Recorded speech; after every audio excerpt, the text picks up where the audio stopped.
Underwater demolition teams, the SEALs, which are sea, air, land teams, are the Navy's shadow warriors.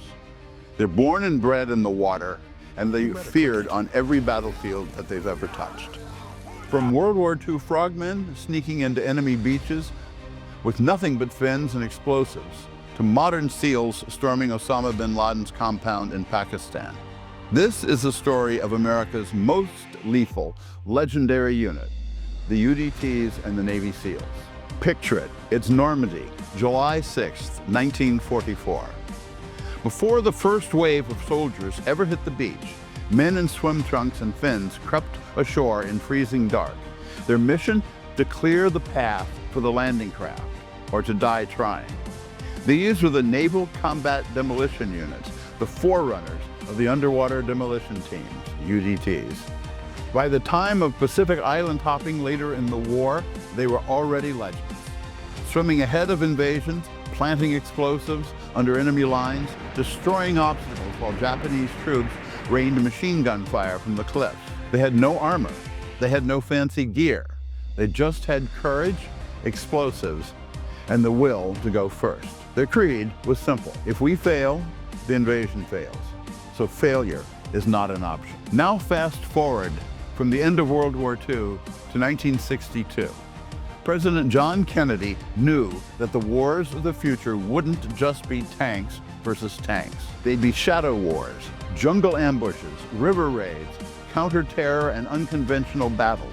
Out of this vision came a new breed of warrior, the SEAL Team. SEAL Team 1 in California and SEAL Team 2 in Virginia, sea, air, land.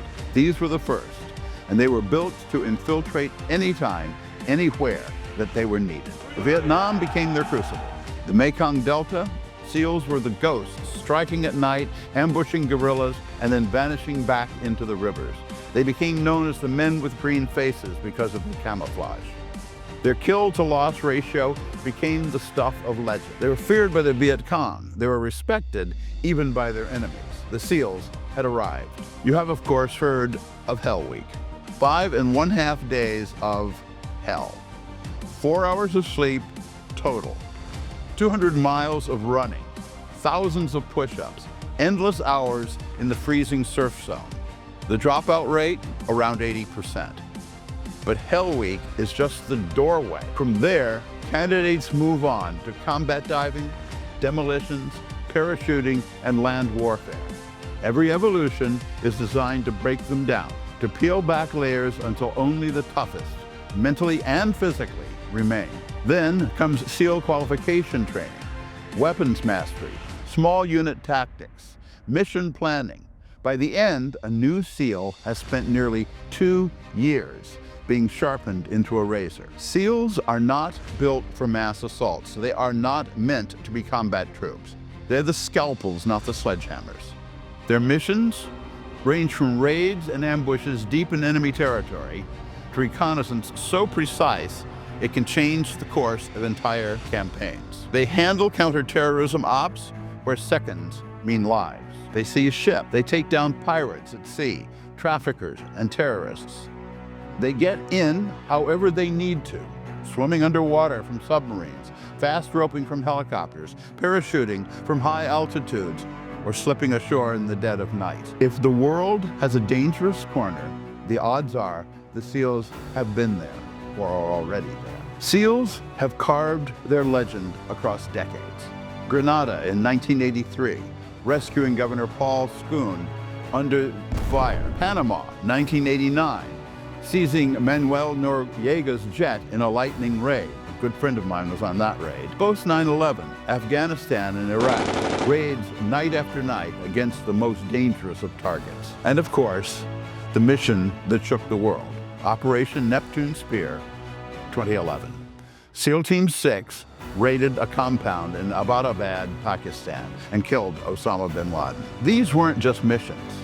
They were history written in real time. Now, legends come at a price. SEALs are the tip of the spear, and that means they take the hardest hits. Many never come home.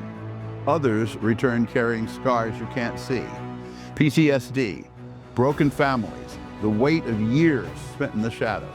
A friend of mine said, a SEAL, that he had lost more brothers to suicide than to combat. Here on Blue Steel, we don't just talk about the operations, we show you the cost. Because behind every headline mission is a human being, or human beings, who paid the price. Today, SEALs remain America's premier special operators. Whether it's confronting terrorists, battling pirates, or preparing for great power conflict with China or Russia, the SEALs adapt.